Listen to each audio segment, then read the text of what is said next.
Bien, estamos de regreso en Lo Cotidiano. Como han podido escuchar, es el mes del orgullo de la comunidad para darle visibilidad a la comunidad LGBTIQA+. Y hoy precisamente tenemos un caso o una historia, mejor dicho, que queremos compartir porque Valentina Rangel es publicista venezolana con magíster en gerencia estratégica de la comunicación. Lleva cerca de 5 años viviendo en Chile, donde ha desarrollado su transición como mujer transgénero. Es una entusiasta, activista y experta en comunicación de identidad y género y de temas que además tengan un impacto social. Ha sido, bueno, entrevistada, además una personalidad entrevistada por El Nacional, por ACNUR Suramérica, otros medios de comunicación. Y hoy siente Valentina que es doblemente migrante porque es parte de la diáspora venezolana, pertenece además a aquellas que nacieron con otro sexo y que ahora reafirman su esencia. Por eso es que Valentina, @esvalentina, es nuestra invitada especial en Lo Cotidiano. Y Valentina, gracias por estar hoy con nosotros, abrirte y contarnos tu historia. Bienvenida.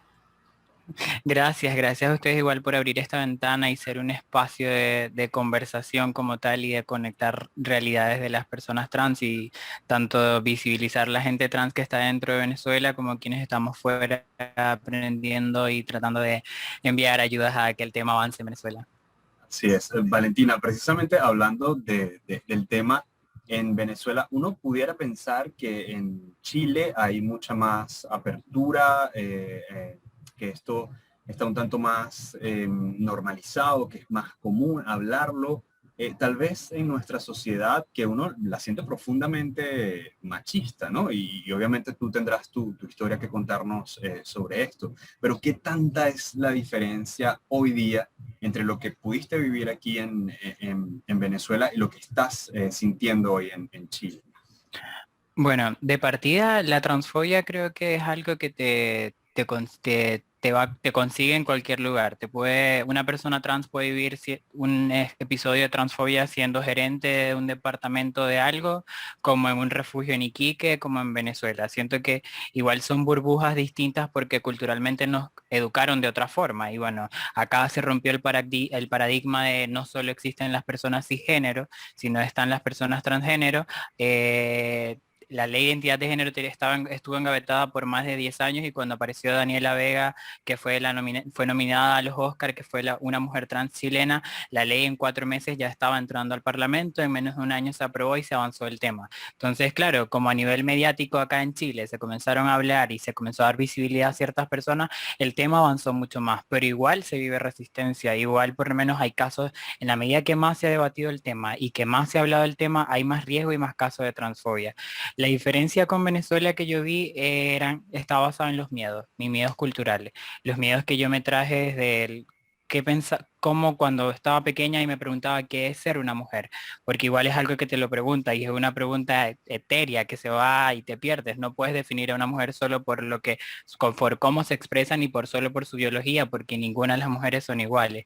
Y cuando llegué a Chile, que comencé a compartir con otras amigas trans chilenas o de otros países, me estaba dando que la mayoría de mis miedos eran culturales. La mayoría de mis miedos se estaban basando en que mi entorno, aunque me aceptaba, me estaba condicionando. Porque lo que conocían de mujer eran uñas largas, alízate el cabello, maquíllate un poco más, cómprate más vestidos y más faldas, no te vistas así. Y me di cuenta que esa fue la burbuja. La transfobia siempre está y sigue estando, no se ha acabado incluso en los países que se está hablando del tema, pero sí veía que la forma en la que me condicionaban o te condiciona el entorno, particularmente venezolano, partía de los estereotipos que conocemos de las mujeres en Venezuela y que sabemos que son desde lo que se ha implantado desde la televisión, desde el Miss Venezuela, que nada de esto es que esté inválido, que no, lo que hay que dejar claro es que no es la regla ni debería ser la regla para el resto de las personas. Claro, bien, Valentina, naciste hace 28 años en Maracaibo, que por conocimiento, como dices, culturalmente, tal vez es uno de los estados más machistas de Venezuela, porque como que la cultura del maracucho o del zuliano, pues es muy de macho y de cómo debe ser el hombre que trae el sustento a la casa y es decir, a lo mejor en ese sentido pudo que esa cultura específica, que no excluye, por supuesto, al resto de los venezolanos de otros estados, porque yo siento que aunque de repente el maracucho sea un estándar, todos somos pues iguales, o todas las culturas de los restos de los estados somos iguales, al menos puede que eso haya marcado en definitiva un poco más, como tú dices, esos miedos que te llevaste también para Chile y que te has dado cuenta que son de alguna manera culturales. Pero hoy en día que ya has de alguna manera dado pasos importantísimos en tu transición, y no solamente eso, es que lo has tratado de llevar de una manera en que puedas ayudar al resto de las personas que se han sentido o se sienten como tú a lograr encontrar su paz individual, reconociéndose como son, reconociéndose como personas además únicas, individuales, pero que al mismo tiempo han sido catalogadas por una sociedad y que no les ha permitido de alguna manera ser feliz. En este caso, tu historia en Maracaibo, que imagino es muy distinta a la que vives en Chile, y que siempre comentas que desde pequeña te preguntabas qué era ser mujer, ¿cómo fue? Es decir, ¿cómo fueron esos pasos? ¿Ya tú estabas clara de que ibas en algún momento a ser mujer? ¿Empezaste la transición en Venezuela o decidiste hacerlo en Chile? ¿Cuándo fue el momento? ¿Cuál fue el momento en el que tú dijiste, ya definitivamente no puedo ocultar que soy una mujer, independientemente de que mi entorno, entre comillas, me diga que me acepta? Bueno, de partida creo que siempre lo supe. Yo siempre supe que la forma en la que me autopercibía desde que estaba pequeña. Y tengo una experiencia que a los 5 años yo le comenté a mi mamá que no era un niño, porque fueron como mis primeros rechazos como a la imposición del género, que esa es la ideología de género como tal, que basa tus genitales, te asignan un género. Eso es la ideología del género como tal. Y cuando yo reaccioné a ese género que me estaban y que me estaban imponiendo, mi mamá con poca información, lo máximo que me hizo fue en algún momento un examen hormonal, pero por las hormonas tú no puedes saber el género, porque el género es una construcción social, es decir, de la forma en la que tú quieres participar en la sociedad, no tiene que ver con nada biológico. Y luego, 2 años después, eso fue a los 5 años, a 3 años después mi mamá murió, del tema no se habló más, pero igual en mi familia hubo como un momento donde se conversó y esto se engavetó. De hecho, cuando yo dentro de mi familia, el espacio o la representación social que yo quise asumir para decir que no era un hombre hetero, primero era decir soy un hombre gay. Y luego con el tiempo fue solo el espacio seguro para yo poder de incluso adentrarme y estar dentro de la comunidad. Y viviéndome como un hombre gay, me di cuenta que no era un hombre gay, que en realidad era una mujer trans. Y tuve que conectar todo esto con desde el primer momento en que yo lo dije. Yo recuerdo los primeros pensamientos desde los primeros momentos en que yo comencé a autopercibir persona. Lo hacía pensándome, imaginándome, viendo, o sea, sintiéndome que era una mujer. Pero toda la socialización siempre te va llevando al género basado en tu genitalidad. Creo que cuando llegamos a la era del internet y comienzo a investigar y comienzo a perderme en internet porque soy una adicta al internet y más que todo a investigar, no solo de redes sociales, sino como que siempre he pasado consumiendo contenido, me meto al foro, siempre he conversado. Cuando comencé a tener mis primeros acercamientos a YouTube, que comencé a ver gente de otros países que estaban documentando cómo transicionaban, que para vivir tu género no hacía falta incluso hacer una terapia de reemplazo hormonal, no hacían falta cirugías, tú podías vivir el género que tú querías desde el cuerpo en que tú estabas y la transición médica era una decisión. Cuando yo descubro este mundo de información, lo único que yo dije fue como, nací en Venezuela, ¿qué hago ahora? Y fue como el primer momento. Obviamente Venezuela ya venía en quiebre, yo ya igual de partida siempre supe que me iba a ir. Recuerdo que cuando pasaban, como para conectar un poco con mi momento en Venezuela, cuando pasaban mi gorda bella, que ella se iba y después regresaba, yo sentía que así iba a ser mi historia, que ella se iba y regresaba totalmente cambiada. Y en algún momento yo decía, yo tengo que hacer eso, o sea, voy a irme y cuando regrese a ver a mi familia, porque quizás me voy es por la transición y luego regreso a mi país en un mundo del pasado donde creía que Venezuela no se iba a ir tan a donde estamos ahora. Y siempre supe que tenía que aguantar, que Venezuela no era el momento para explotar mi burbuja y decir, de esta forma es que yo me quiero socializar independientemente de las creencias de mi entorno. Y dije, bueno, me va a tocar esperar, me va a tocar aguantar y la transición lenta, hasta que yo llego a la transición médica, que es hace 2 años y medio, yo todo el tiempo practiqué la paciencia, literalmente sabía que en algún momento iba a llegar. En mi mente a los 15, a los 20 siempre me recordaba eso, pero yo me olvidé del tema, porque es que no tuve un espacio seguro como para decir aquí es el momento de la transición. Cuando ya yo estoy terminando el magíster acá, que estoy viviendo sola, que consigo un trabajo en una agencia de publicidad, que me siento segura y que digo es el momento de... Como que mi cuerpo dijo, ya tienes todo lo que querías tener para hacer la transición. Vámonos a la hoguera, literal. Y ahí comenzó como la catarsis. Comencé todo. Comencé primero a partir por el psiquiatra, porque igual creo que aunque sepamos siempre quiénes somos, venimos de vivir un género, reprimir una realidad durante mucho tiempo y son cosas que hay que sanar. Y estaba en un momento donde justamente creo que tuve la representación de una gerente de una empresa muy conocida acá, le hicieron una entrevista y que salió en todas partes. Y justo en ese momento, el verla a ella y ver que era una persona, que era una mujer trans, que era gerente y que uno de mis mayores miedos era transicionar y perder espacios en la academia o en el trabajo, me ayudó a decir como que ya va, aquí es difícil igual, pero te puedes lanzar, lánzate. Y ahí fue donde me lancé. Claro, estamos conversando con Valentina Rangel, ella es publicista venezolana, magíster en gerencia estratégica de la comunicación. Lleva aproximadamente 5 años viviendo en Chile, donde ha desarrollado su transición como mujer transgénero. Nosotros no queremos perder detalle y sobre todo quiero hablar de esta doble migración, porque me parece que el tema de realizar tu viaje primero para tu transición y aparte de eso tener que irte a otro país, pues le añade unas características muy particulares a tu historia. Vamos a hacer una pequeña pausa en lo cotidiano y enseguida volvemos para seguir conversando con Valentina Rangel. Seguimos en lo cotidiano, estamos conversando con Valentina Rangel, ella es publicista venezolana, vive actualmente en Chile, es una entusiasta, activista y experta en comunicación de identidad y género y de temas que tengan que ver con el impacto social. Estamos conversando, sobre todo en este mes de la visibilidad de la comunidad LGBTIQA+, en la sociedad, y hablábamos antes de realizar el corte, Valentina, esta doble migración, este doble viaje que has tenido que hacer. Primero tu transición hacia ser una mujer transgénero y aparte de eso tener que de cierta forma desarraigarte, partir de tu país por las condiciones en las que estamos viviendo actualmente en Venezuela y que obliga a muchas personas a tener que buscar otros sitios para poder desarrollarse. Cuéntanos cómo ha sido yo no sé si llamarlo peso adicional a tu historia, ¿no? Sí, bueno, de partida una migración también es un tema de identidad, de volver a perder toda la identidad y todo lo que tú conoces como seguro dentro de tu entorno, desde tus espacios comunes, desde la familia, los amigos, a comenzar a llegar a un lugar donde no conoces ni siquiera los periódicos que están acá, ni los programas de radio, no conoces nada. Es un tema de identidad. A mí transicionar y migrar al mismo tiempo me ha enseñado mucho porque creo que tienen mucha relación.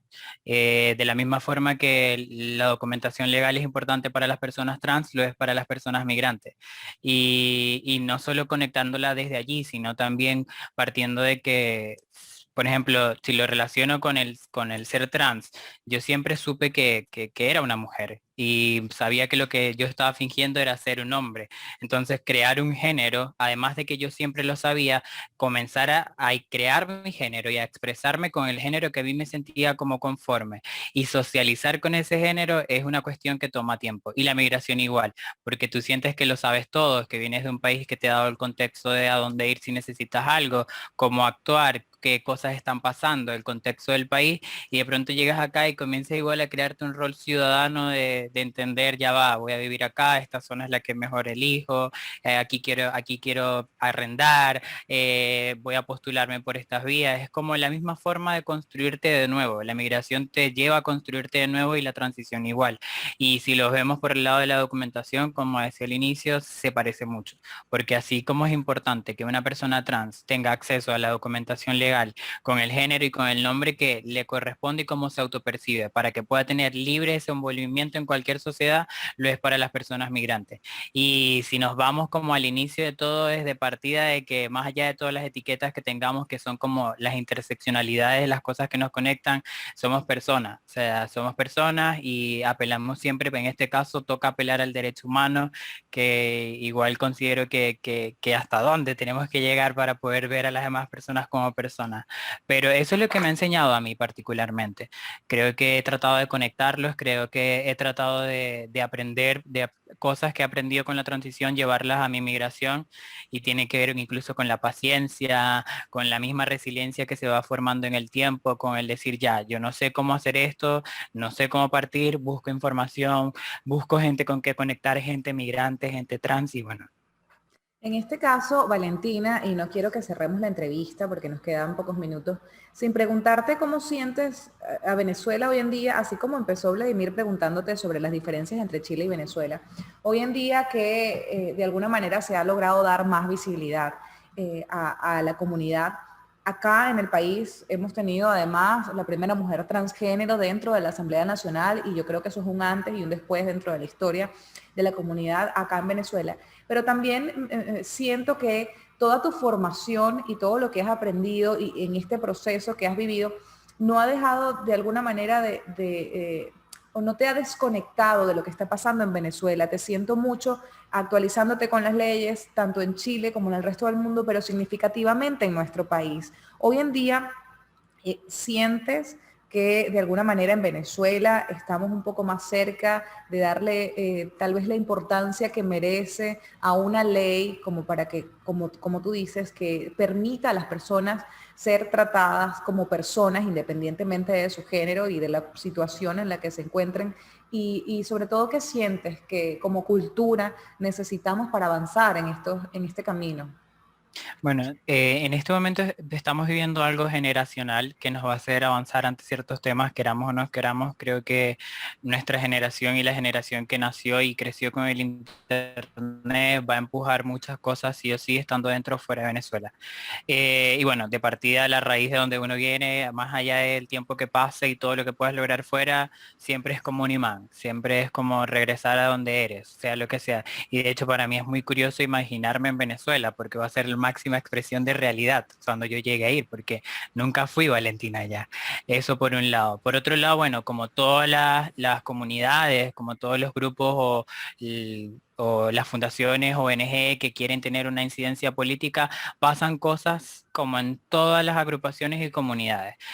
Venimos de años donde hemos vivido el partidismo y hemos estado al margen de qué partido está impulsando ciertos temas y de qué persona está impulsando ciertos temas, si quiere o no quiere o con el enfoque que quiere. Pero no hemos puesto a gente trans, a otras personas trans a hablar ahí delante, a que se hable de no a la patologización, que las personas trans no solo necesitamos el certificado del psiquiatra, o no solo nos queremos hormonar, o no es una ley para operar a niños a los 10 años. O sea, faltan más conversaciones respecto a esto, dejando igual el partidismo, porque ser trans es inherente a cualquier causa. Una persona trans puede ser católica, una persona trans puede ser evangélica, puede tener sus principios de un lado, del otro lado, en el centro. Una persona trans es inherente a todas estas cosas, porque seguimos siendo personas y tenemos decisiones personales y opiniones personales. Entonces, creo que esto por un lado, limpiar un poco el activismo en Venezuela y limpiarlo desde el no ser partidista. Tú puedes estar dentro de cualquier agrupación y puedes impulsar ciertos temas, pero ábrete a que otra gente trans esté en otra posición, en otra opinión, pueda conectar contigo, porque vamos a lo mismo. Lo otro es tratar de abrirse a escuchar a las nuevas generaciones, porque la generación que tiene información es la nueva generación, no la generación antigua. La generación antigua tiene la historia, tiene la vivencia, y vamos a buscar que se haga reparación por las personas. Y en este caso, por ejemplo, las mujeres trans que se dedican al trabajo sexual y llegan a los 40 años, cuando tu expectativa de vida son 35 años, son mujeres históricas. Incluso dentro de la misma comunidad son personas que siempre estuvieron alejadas de la academia y de la educación. Entonces tenemos que como conectar todo y entender que todos los activismos suman. Todas las experiencias de las personas trans en este momento suman, estén donde estén, así esté afuera y tenga un poco más de garantía, cosas básicas de internet, de luz, de lo que sea. Creo que todo suma, porque las personas trans siempre hemos estado al margen de quién está ahí gobernando o de qué político va a llegar y nos va a utilizar como argumento y como fuerza política, y terminamos con una ley de identidad de género que no es lo que debería pasar. En la región nos ha dado ejemplos de que lo primero que se aprueba y que es la punta del iceberg es que las personas se puedan cambiar su nombre y su género. Y esto es base. No solo hace falta que se cambie el nombre, hace falta una ley integral trans, que tenga, por ejemplo, cupo laboral trans, porque tú puedes cambiarte el nombre y la experiencia acá, cuando se aprobó la ley, nos las dio.